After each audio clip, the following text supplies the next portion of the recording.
Welcome back, everyone. Ready for another deep dive? Definitely. Always ready to explore. Well, today we're tackling something I know a lot of you are curious about: karma. Yeah, karma. It's a big one. It really is. And to help us unpack it, we're diving into a chapter you, our awesome listeners, sent in from the book The Universal Law of Karma. Kang, the author, really seems to get into the nitty-gritty of what karma is, how it works, and how it plays out in our lives. Absolutely. And from what I've read, it's not just the simple what goes around comes around kind of thing. There's a lot more nuance to it. Right, like the book defines karma as action, but it also emphasizes it's not about some kind of cosmic punishment system, which I think is what a lot of people assume. It is a common misconception.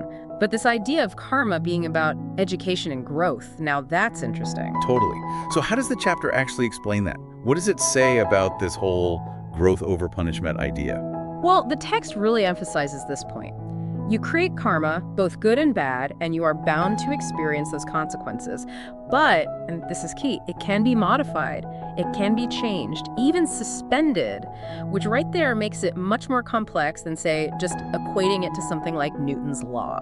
Okay, so hold on. We're not just stuck with whatever karma we've, accumulated.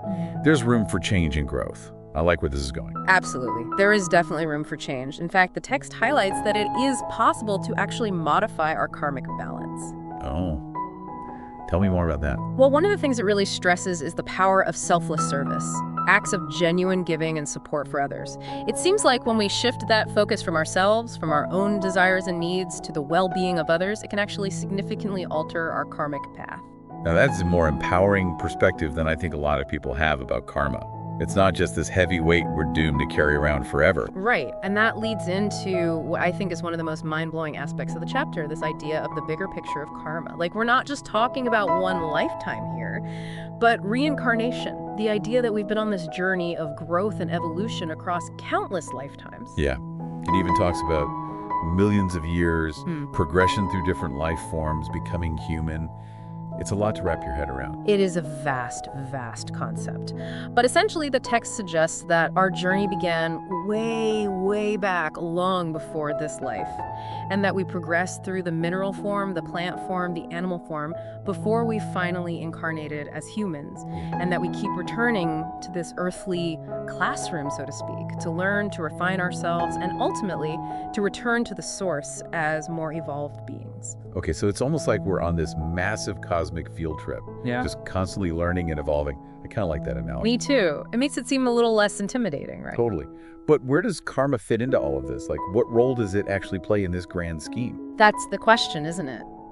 And if you think about it, karma is kind of like that guiding force that's propelling us forward on this epic journey. It's not about judgment, not about punishment, but understanding the consequences of our actions and how they shape not only our present life, but also our future experiences. It's all connected, you see.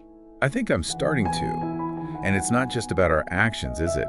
As I was reading, I noticed the chapter also really dives into how our intentions, our desires, even our thoughts contribute to this whole karma thing. Exactly. And the text really stresses the importance of intention. It's not enough to simply do the right thing, right? Our motivation behind every action, that why, it actually matters just as much, if not more, in shaping our karmic path. So even if the outcome of an action is positive, if the intention behind it wasn't pure, that could still have negative karmic repercussions. Precisely. And the text actually gives this really compelling example. It talks about someone who donates a large sum of money to charity, which on the surface seems like a really positive action, but they're doing it primarily for the recognition, for that social status, not out of genuine generosity. So yes, the charity benefits, but the karmic impact for the individual is tied to that self-serving intention. Ooh, that's a powerful example. It really makes you stop and think about the why behind your actions. Yeah. It's not just about appearances. And it makes me think about even those little everyday interactions we have, Do you think those have a karmic impact too? Absolutely. And the text definitely emphasizes that. Every choice we make, no matter how small, every action we take, it carries a certain karmic weight. And that responsibility we have in shaping our own karma through our intentions, it's a concept the author seems to come back to again and again. This is already making me think differently. This concept of intention, it's huge. But what about those times when we don't consciously think about our actions before we do them? We're just kind of reacting, going through the motions. Does that create karma too? That's where the concept of attached karma comes into play, which is super interesting. Basically, the text describes attached karma as actions that are driven by our unconscious desires, our fears, our habits, things we do automatically without a whole lot of conscious thought. So those unconscious actions, even if they're driven by, like, old patterns and habits, can still have a real impact on our karmic journey. They can. Which just shows, I think, how karma is a lot more nuanced and complex than I think most people realize. It operates on multiple levels: physical, emotional, mental, spiritual. It's this whole intricate web. Okay, we've been talking a lot about how actions create karma, but you mentioned earlier that even our thoughts can have a karmic impact. Like, how does that even work? Our thoughts seem so, I don't know, fleeting and intangible compared to our physical actions. It's a fascinating concept, right? But the text really delves into how even our thoughts are a form of action. And just like our physical actions, they carry a certain energy that contributes to our overall karmic balance. So to be clear, it's saying that just by thinking something, even if we don't act on it, we're still generating karma? That's wild. It is, and the chapter actually uses a really helpful analogy to explain how this works. It compares our minds to a still pond. And when we have a thought, it's like tossing a pebble into that still pond. Oh, right. I remember this part. It's talking about how even a tiny pebble can create all those ripples that spread out, across the whole surface of the water. Exactly. So our thoughts, even the ones we don't consciously act on, they create these similar ripples in, as the book puts it, the pond of consciousness. And just like our actions, our thoughts have consequences. They shape our experiences, even influence the kind of reality we attract. I mean, it's kind of trippy when you really think about it. It is. Yeah. So to put it another way, if we're constantly thinking, like, negative thoughts, focusing on fear or anger, we're basically just creating negative karma for ourselves. Yeah. Even if we never actually act on those thoughts. That's the idea the text seems to be getting at. It emphasizes how powerful our thoughts are, how they actually create our reality. So yeah, if we're dwelling on negativity, fear, resentment, it makes sense that we would attract those kinds of experiences because we're putting out those vibrations, right? Right. It's like the law of attraction and karma all rolled into one. Totally. And it works both ways, of course. If we're cultivating positive thoughts, feelings of gratitude, practicing loving kindness, that generates positive karma. It creates a more harmonious experience overall. It's about raising our vibrations, so to speak. I love that. This is also fascinating. It makes you realize how important it is to really be mindful of our thought patterns, try to cultivate those more positive mental habits. Couldn't agree more. And this actually leads into another really intriguing aspect that the chapter delves into, the idea of karmic connections. Like, we're not just these isolated individuals, right? We're part of this vast interconnected web of life. It mentions that, yeah. And how our karma, both individually and collectively, plays out within this web of relationships. Which makes me think about family. I mean, those relationships are often so intense, so complex. Absolutely. And speaking of family, the chapter actually uses the term soulmates. Have you ever thought about that? Like the whole soulmate connection and karma? Oh, yeah, the soulmate thing always piques my interest. Who doesn't love a good soulmate story? Yeah. But what does it actually say about soulmates, though? I'm curious. It dives into how karma connects us to others, particularly within families, the people we share our lives with, spouses, children, siblings. It suggests that often those relationships, they actually carry karmic ties that extend across lifetimes. Like, we've journeyed with these souls before in past lives. So are you saying that those difficult dynamics, the ones we sometimes experience in our families, those could actually be rooted in past karma? It's a possibility the text definitely puts forward. It proposes that sometimes those challenging relationships, they reflect unresolved karma from previous lives. But think of it this way, it's not a bad thing. It's actually an opportunity, a chance for growth, for healing old wounds for both people involved. That's an interesting way to look at it. So what about the opposite then? What about when we have those really strong, loving bonds with family members? Like maybe even that instant connection with someone we just meet. Could that be a sign of positive past karma? Maybe even a soulmate connection? There you go. Now you're getting it. It's like we're drawn to certain souls because there's something there, something unresolved, or something we're meant to learn or experience together. And the text seems to suggest that those deep, instant connections we sometimes feel with others, they could very well indicate a strong karmic link from past lives. Where these souls, they shared significant experiences, learned valuable lessons together. This whole concept of karmic connections, spanning multiple lifetimes, it's mind-blowing. But I have to admit, it's a lot to take in. Is there anything in the chapter that kind of helps us understand how specific past actions might actually manifest in this life, like as specific challenges or gifts. I'm really curious about how it all actually plays out. You're in luck, because the text actually delves into some fascinating examples of how karma might manifest. And it draws on the work of Edgar Cayce to illustrate this, which I thought was super interesting. Have you ever heard of Edgar Cayce? Oh yeah, Edgar Cayce, the sleeping prophet. I've always been intrigued by his story, the way he could just tap into this other realm of knowledge. He was a fascinating figure, that's for sure. So he actually categorized physical karma into 3 different types: boomerang, organic, and symbolic. And the text, it uses these categories and gives some really vivid examples. Okay, I'm ready. Break it down for me. What is boomerang karma? I feel that one sounds kind of intense just based on the name. It's definitely the most direct, let's put it that way. It's that classic, what goes around comes around kind of karma. So boomerang karma, it refers to those situations where the consequences of our past actions, they return to us in this very direct, almost mirrored way. To give you an example, the text talks about this blind professor, and through, some kind of intuitive reading, it was revealed that in a past life, he had been part of this tribe that was known for blinding their enemies as punishment. Wow. Talk about karma coming back to bite you, literally. Right, so in his current life, his blindness was seen as a direct karmic result of his past actions. Wow. It's like cause and effect, but across lifetime. Okay, that's boomerang karma. What about organic karma? How's that different? So organic karma focuses more on how we treat our physical bodies and how those choices, they can actually have karmic repercussions. Like, for instance, the text talks about this man who suffered from chronic indigestion in this life. Indigestion. Ouch. Not fun. No, not fun at all. But what's interesting is that, again, through one of these intuitive readings, they were able to trace his chronic indigestion back to a past life where he had lived this lavish lifestyle in the court of Louis XIII. Ooh la la, fancy. Right. But apparently he was all about overindulging. Rich foods, too much alcohol, just no regard for his health whatsoever. So basically, his past life of excess was manifesting as a physical ailment in his current life. Exactly. His overindulgence caught up with him, karmically speaking. Makes you think twice about those extra slices of pizza, right? It really does. Makes you realize that our actions really do have consequences. Not just for our, spiritual and emotional well-being, but for our physical health, too. Across lifetimes. That's crazy. Right. And that actually reminds me of something you said earlier about how the chapter really emphasizes that karma isn't about punishment.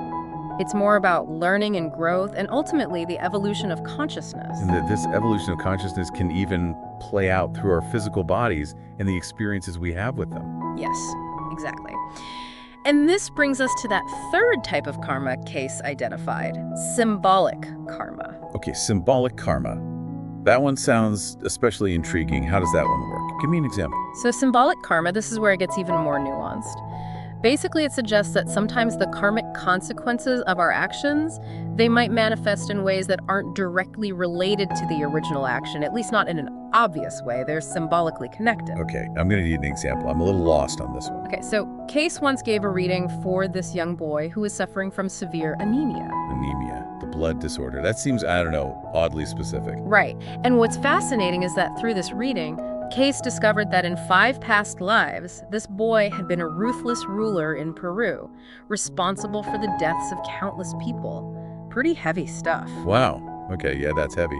But I still don't see the connection to anemia. Well, Cayce interpreted the boy's anemia, which is a deficiency of blood, as the symbolic representation of his past actions, all the lives he had taken. Oh, wow, I get it. So even though, the manifestation wasn't this direct, tit for tat kind of thing. Yeah. There was still this karmic message encoded in his condition. Exactly. It's like karma speaks to us in this symbolic language, encouraging us to look beyond the surface level of our experiences, to search for the deeper meaning, to really connect with what our experiences are here to teach us.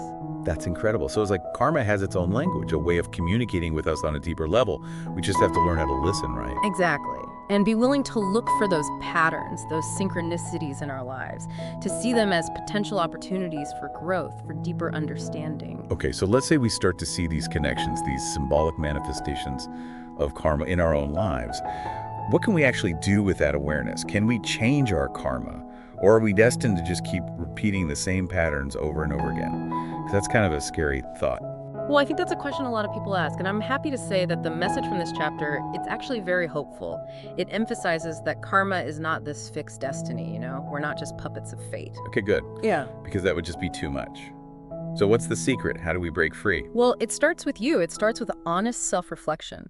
Acknowledging the harm we've caused, both to ourselves and to others. It's not about dwelling in guilt or shame or anything like that. It's about taking responsibility, owning our part in creating our own, karmic reality. That makes a lot of sense. Okay. So step 1, self-reflection, owning our stuff.